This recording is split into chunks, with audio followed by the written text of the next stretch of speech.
about it this way. If somebody said to you, reform America's schools, but we don't want you to change the calendar, who teaches, how teachers are paid, how long kids go to school for, you might say, well, what am I going to be reforming? And what you're going to wind up reforming is a whole bunch of little stuff that doesn't much matter. You're going to see a whole lot of noise, but not much action. And that's really been the story of American school reform for half a century. The big problem in American schooling today is that our schools are antiquated.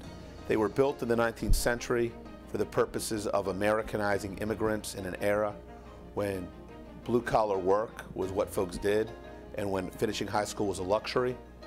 We're in a different world today. We're expecting all of our kids to finish high school ready for a career or college.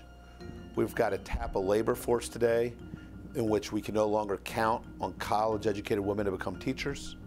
We've got new technologies at our disposal, and yet our schools remain unreformed, in which we're using technology and talent and bricks and mortar the same way we did a century ago. We've got to do better. One of the interesting silver linings of the financial crunch that schools are in today is that it's forcing districts and states to rethink how they do business. There's a lot of promising dots on the horizon. There's entrepreneurial ventures in the worlds of charter schooling and teacher quality, outfits like KIPP or Teach for America or Rocket Ship Academy. There's folks using new technologies in smart ways like Tutor.com or Smart Thinking. There's a whole lot of folks out there solving problems in terms of how do we leverage talent, use technology, and rethink how we educate our kids.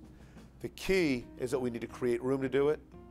We need to change policy so that people can get their hands on the resources and the opportunities they need to succeed. And if we do that, I'm optimistic about the next decade. In my just published book, The Same Thing Over and Over, How School Reformers Get Stuck in Yesterday's Ideas, I try to help folks understand why American schools aren't well suited to what we're asking them to do. We often vilify educators.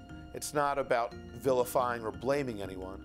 It's about recognizing that our schools are doing what they were built to do a couple centuries ago, but that the mission has changed. And so it only makes sense to think that the nature of the school itself should change.